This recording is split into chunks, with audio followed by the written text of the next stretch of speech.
Hello friends, मैं Nikita all in one education channel में आप सभी का वेलकम करती हूँ। आज हम आपके लिए लेकर आए प्रदूषण का निबंध, जो कि क्लास 9, 10th, 11th, 12th के लिए बहुत ही ज़्यादा इंपॉर्टेंट टॉपिक है। एग्जाम में आते ही आप इससे ये देख सकते हैं कि आपको किस तरीके से लिखना है, कंटेंट क्या होने वाला है, क्या टॉपिक आपको लेना है और थोड़ा लिखने का तरीका कैसे होना चाहिए। ठीक है, चलिए सबसे पहले कोशिश करिए कि आप खुद से लिखें, समझें, आप इसको तरीका देखें, पर ट्राई करें कि आप खुद लिख पाए। प्रदूषण, किसी भी निबंध की शुरुआत प्रस्तावना से होती है और आप उसको खत्म उपसंहार पे करते हैं। चलिए देखेंगे। प्रस्तावना। प्रदूषण विश्व की एक सबसे बड़ी समस्या है जो कम होने की बजाय प्रतिदिन बढ़ती जा रही है। कम तो नहीं हो रही, पर बढ़ती जा रही है।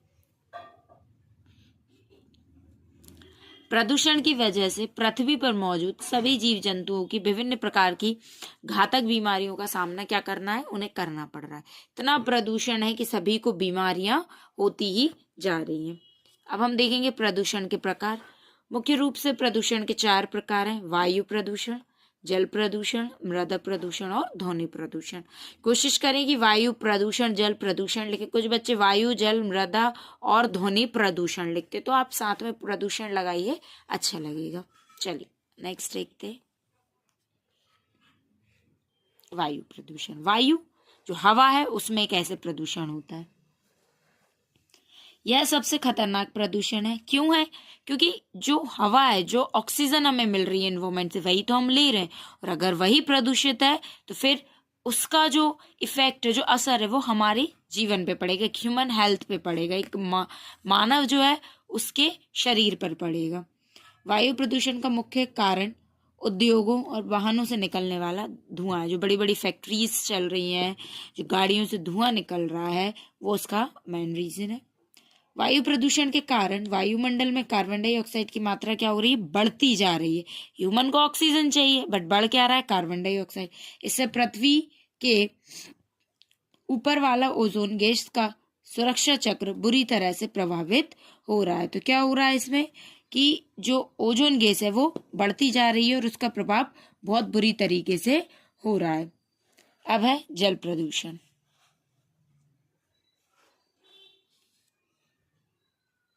जल प्रदूषण उद्योगों और घरों से निकलने वाला कचरा कई बार नालियों या नदियों या में बह दिया जाता है। तो इससे क्या होता है, प्रदूषण होता है। रहने में चीजें शुद्ध रह सकती हैं, लेकिन हम उनमें कचरा डाल के हम उनमें इतनी गंदगी कर देते हैं कि वो भर जाती हैं, बिल्कुल पूरी क्या हो जाती है, गंदी हो जाती है। तो जिससे जल प्रदूषित हो जाता है।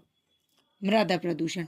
मिट्टी में होने वाले प्रदूषण को, मिट्टी में जो होता है कई तरह के केमिकल्स का यूज करना, जिससे मिट्टी की जो शक्ति है वो कम हो जाती है।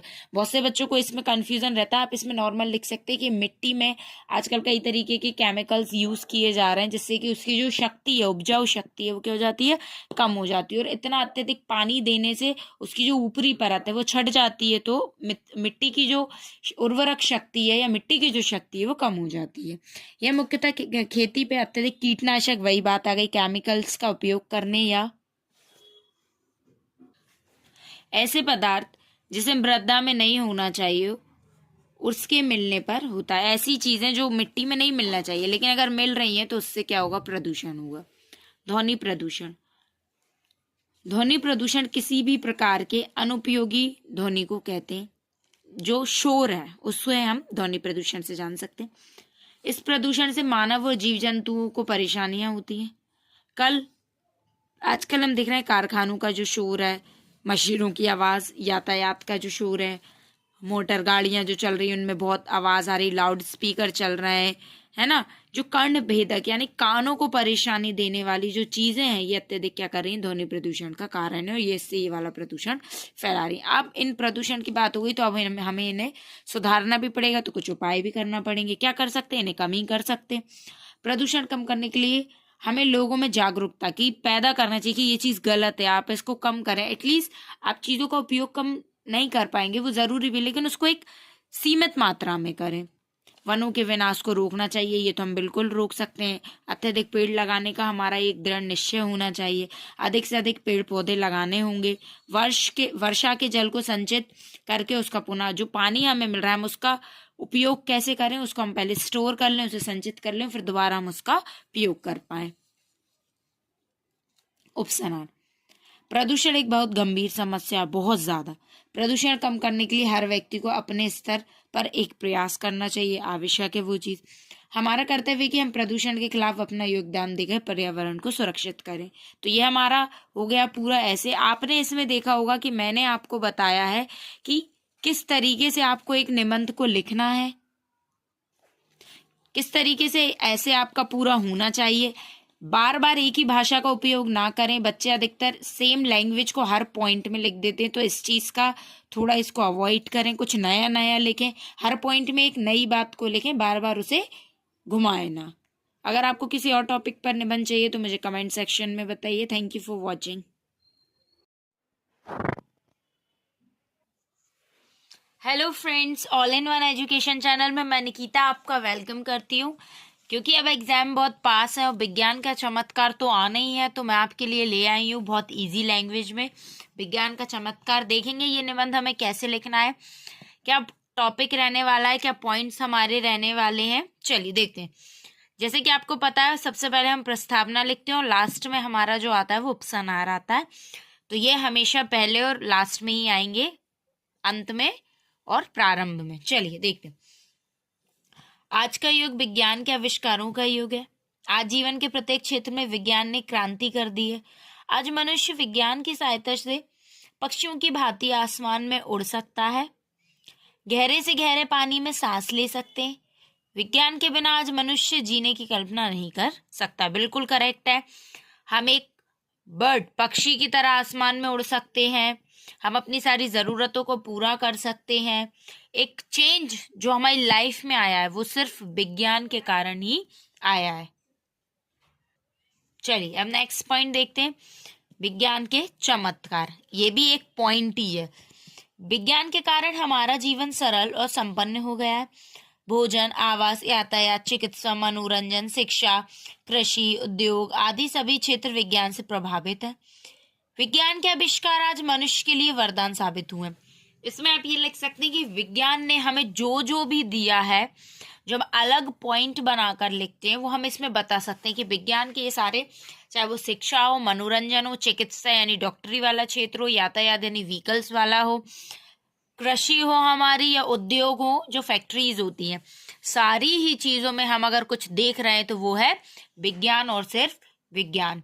आप देख रहे हैं पहले जो काम दिनों में होते थे, कई महीनों में होते थे, अब वो घंटों में या मिनटों में हो रहा है। तो ये सब विज्ञान के ही कारण है। चलिए अगला पॉइंट देखते हैं। अब हमारा अगला पॉइंट है बिजली यानी इलेक्ट्रिसिटी। बिजली की खोज विज्ञान की सबसे बड़ी देन है। बिजली आज हमारा भोजन पकाती है, पंखा चलाती है, हमें प्रकाश देती है। हमारे अंधकार या हमारा जो अधिकांश काम है बिजली पर निर्भर है। हमारी अंधकार भरी दुनिया जो है वो अब बिजली से प्रकाशमय हो गई है। बिजली द्वारा संचालित एसी, टीवी, कूलर, हीटर आदि से हमारा काम आसान कर दिया है। क्या है कि हमें जो भी चीजें मिली हैं जो कि हमारी बिजली से चलती हैं और उससे हमारा जीवन जो है वो बहुत सरल हो गया है। हम हमारी दैनिक जो आवश्यकता है उसमें टीवी, कूलर, हीटर, बिजली, इसके बिना रह ही नहीं सकते। आप अपने अपने समय पे इन चीज़ों का अपना अपना एक प्रयोग है। चलिए अगला देखते हैं, यातायात जो घंटों की दूरी थी अब वो मिनटों में तय हो रही है। कारण है यातायात। विज्ञान के यातायात संबंधी आविष्कारों ने विश्व को छोटा बना दिया। कार, हेलीकॉप्टर, जलायनों और हवाई जहाजों के जरिए हम हजारों किलोमीटर की यात्रा कम समय में कर सकते हैं। जो हमारी यात्रा है ट्रेन की तुलना में हमें कम समय हवाई जहाज में लगता है। अगर हम अपनी गाड़ी की बात करें तो उसकी तुलना में ट्रेन में हमें कम समय लगता है। तो जैसे जैसे समय बढ़ता जा रहा है वैसे वैसे हमें सुविधा वाली चीजें मिलती जा रही हैं। अगला पॉइंट देखेंगे कृषि में भी विज्ञान की बहुत सारी उपलब्धियां हैं जिससे कृषि जो है बहुत सरल हो चुकी है। विज्ञान ने आज कृषि क्षेत्र को कहां से कहां लाकर खड़ा कर दिया है। विज्ञान ने खेती में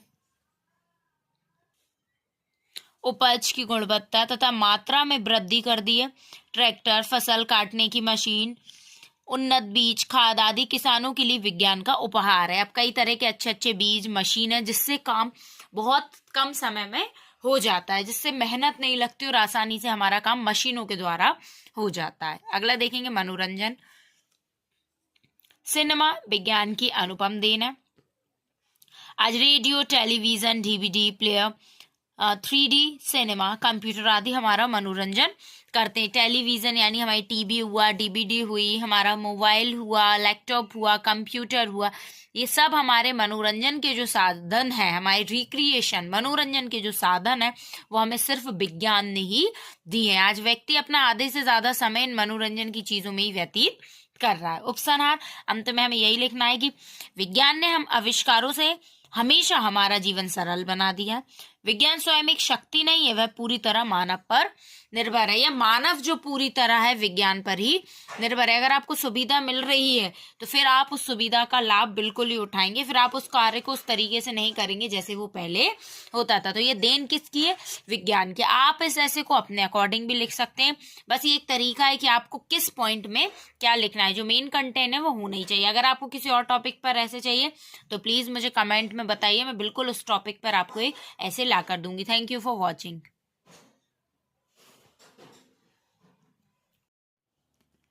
hello friends, all in one education channel में मैं निकिता आपका वेलकम करती हूँ।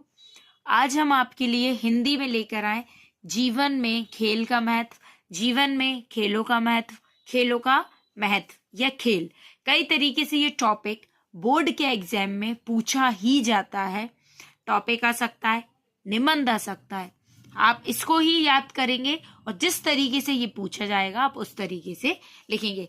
किसी भी निबंध को लिखने से पहले प्रस्तावना से शुरू किया जाता है और उपसंहार पे खत्म किया जाता है। बीच के टॉपिक आप क्या लिख रहे हैं, क्या ले रहे हैं, वो थोड़ा कम ध्यान दिया जाता है, लेकिन प्रथम जो है वो प्रस्तावना और अंत में उपसंहार ही लिखा जाता है। चलिए देखते हैं। हम बताएंगे कि खेल क्या है, क्यों है, क्या जरूरी है, क्या आवश्यकता है इसकी। हमारे जीवन में खेल का बहुत महत्व है, बहुत ज्यादा। खेल खेलने से हमारे शरीर में स्फूर्ति और ताजगी आती है। खेल से हमारा शरीर मजबूत और सुगठित बनता है। खेल खेलने से हमारा शारीरिक और मानसिक विकास होता है। बिल्कुल अपनी सरल भाषा में लिखेंगे, खेल हमारे लिए बहुत जरूरी है। हमारे शरीर का विकास होता है, हमें स्फूर्ति रहती है, हम किसी कार्य को और अच्छे तरीके से कर सकते हैं, हमारा मानसिक और शारीरिक विकास होता है। आप देखेंगे वो खेल जिसमें हम कूद सकते हैं, भाग सकते हैं, दौड़ सकते हैं, तो उसका जो इम्पैक्ट है वो हमारी हाइट पे ज्यादा पड़ता है, हम जल्दी से लंबे दिखने लगते हैं। और भी कई तरीके से अगर हमारा वेट ज्यादा है और हम खेल रहे हैं तो कहीं ना कहीं वो हमें वेट जो है लॉस करने में हेल्प करता है। तो खेल का कई तरीके से शारीरिक और मानसिक विकास में मदद करता है। नेक्स्ट पॉइंट है खेल से शारीरिक विकास। अब शारीरिक विकास कैसे हो रहा है ये भी देखेंगे। खेल से हमारी शारीरिक स्थिति में सुधार आता है।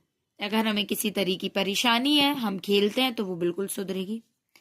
जब हम football, hockey, cricket, tennis, kabaddi जैसे कई खेल खेलते हैं तो हमारे शरीर की कसरत होती, जो मैंने अभी आपको बताया।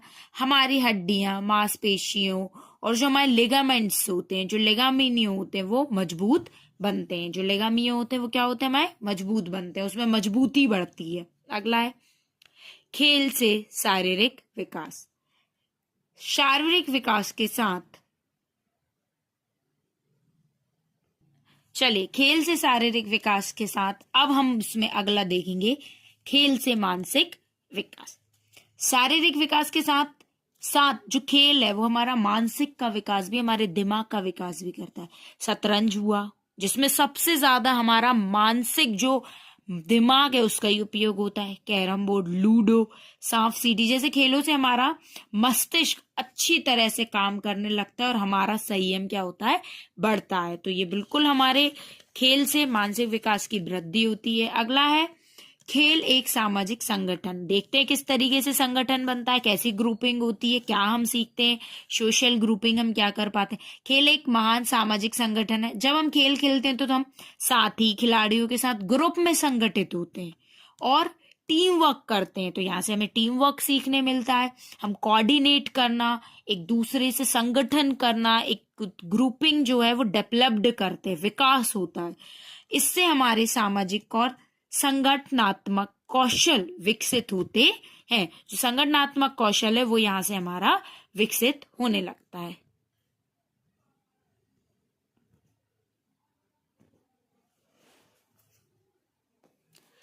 चलिए अब देखेंगे उपसंहार। खेलों से हमारे अंदर सहयोग, आत्मविश्वास, अनुशासन, साहस, एकता आदि मानवीय गुणों का भी विकास होता है।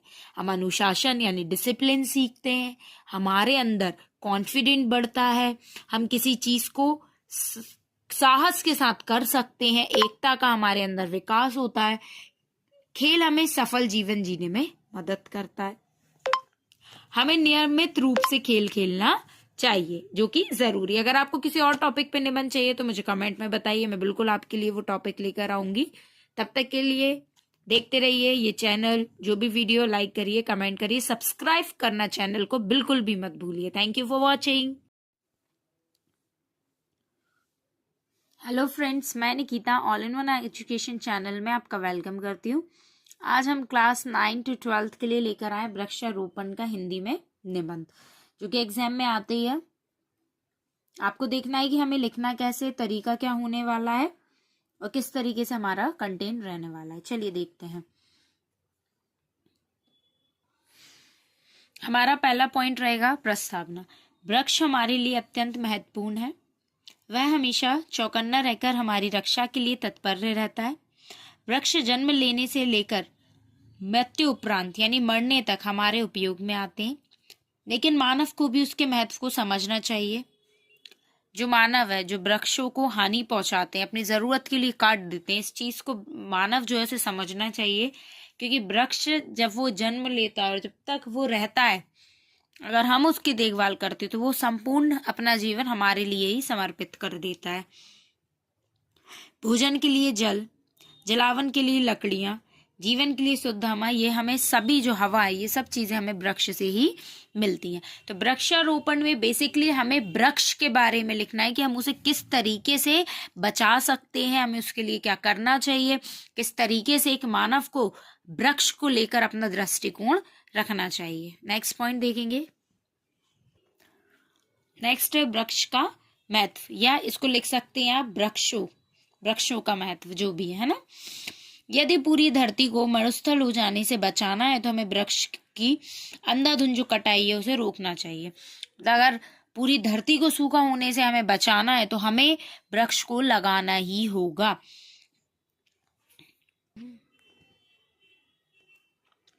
कारखाने से निकलने वाली जो कार्बन डाइऑक्साइड या कार्बन मोनोऑक्साइड होती है हमारे शरीर के लिए हानिकारक होती है। तो हमें वृक्ष क्या करना चाहिए, ज्यादा लगाना चाहिए। क्यों? क्योंकि वृक्ष जो है वो ऑक्सीजन हमें क्या करता है, हम जो ऑक्सीजन लेते हैं वो ऑक्सीजन हमें कहाँ से मिलती है, वृक्षों से। तो इसलिए हमें ज्यादा से ज्यादा वृक्ष लगाना चाहिए। और इस चीज से जो हानिकारक गैसें हैं जो हमें प्रभावित करती है, हमारे शरीर को हानि पहुंचाती है, उससे हमें वृक्ष बचा सकता है ना। नेक्स्ट पॉइंट देखेंगे, वृक्षों से लाभ। आप इसको अपने अकॉर्डिंग भी लिख सकते हैं। एक तरीका देख लें कि आपको लिखना क्या है, क्या पॉइंट लेना है और क्या क्या आप लिखने वाले हैं। आज हमें जो पानी मिल रहा है मीठा, शुद्ध वायु मिल रही है, फल मिल रहे हैं, लकड़ियां मिल रही, जड़ी बूटियां जो मिल रही हैं वो हमें वृक्षों से ही मिल रही हैं। वृक्ष हमें कई प्रकार की ऐसी चीजें देते हैं जिससे हमारा जीवन सरल और सुविधाजनक बन गया है। खाने के लिए सब्जियां, फ्रूट्स, लकड़ियां, जो सारी चीजें हैं, कई तरीके की और भी चीजें। सबसे मैंने ऑक्सीजन जो हम लेते हैं वो भी हमें वृक्ष ही देते हैं। तो हमारे जीवन में सबसे ज्यादा जो रोल इम्पोर्टेंट है वृक्ष का वो यही आता है समझ में। कटाई की प्रतिपूर्ति। अपने भविष्य को सुरक्षित रखने के लिए कटाई की जगह रोपाई को सुनिश्चित करना चाहिए। यह आवश्यक है। बढ़ती जनसंख्या के लिए अनाज के खेत की भी आवश्यकता है। देखिए क्या हो रहा है, जनसंख्या बढ़ती जा रही है और अगर इसी तरीके से पेड़ की कटाई होती जाएगी तो अनाज मिलना बहुत मुश्किल हो जाएगा, संभव नहीं रहेगा। तो हमें कटाई से ज्यादा रोपाई मतलब उसको उगाने या लगाने पे ज्यादा फोकस करना चाहिए। चलिए नेक्स्ट पॉइंट है उपसंहार। वृक्षारोपण अत्यधिक आवश्यक है। वृक्षों से ही मानव का जीवन सुखी और आनंदमय हो सकता है ना, या रह सकता है। किसी भी निबंध को लिखने के बाद या शुरू करते समय इस तरीके से एक थॉट लिखना बहुत जरूरी है, इससे आपको मार्क्स अच्छे मिलते हैं। तो मैंने यहाँ बनाया है, आओ वृक्ष लगाएं हम, पर्यावरण को बचाएं हम। आप अपने अकॉर्डिंग बना सकते हो और चाहें तो हर पॉइंट पे ऐसे 2-2 लाइन थॉट की लिख सकते हैं। ये रहा हमारा पूरा टॉपिक, ये इस तरीके से हमारा टॉपिक होने वाला है।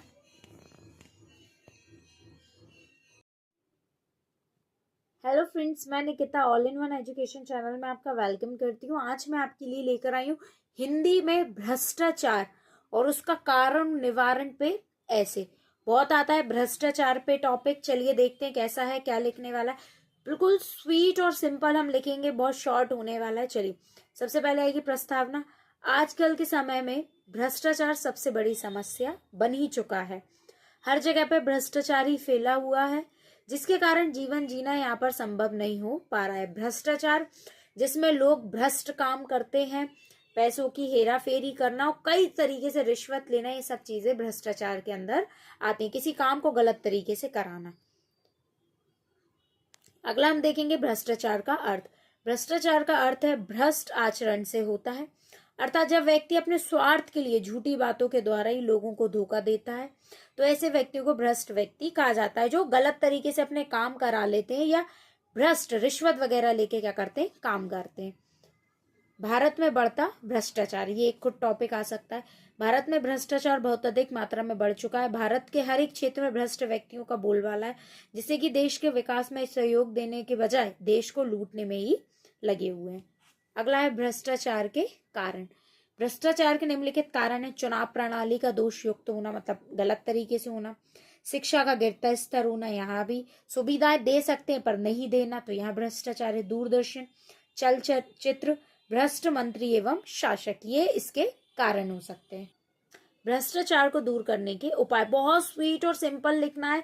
जैसे जैसे टाइम होता जा रहा है, ऐसे जो है बहुत कम मार्क्स में आने लगे और आपको बहुत कम लिखना है। पहले 7 मार्क्स 8 मार्क्स का आता था, वो 4 मार्क्स का हो गया, तो उसके अकॉर्डिंग हमें लिखना है। आप ये ना सोचे कि पहले जो था 2-2 3-3 पेज का था, तो अब आपको वही करना है। पहले मार्क्स 7 थे, अब 4 है, ठीक है।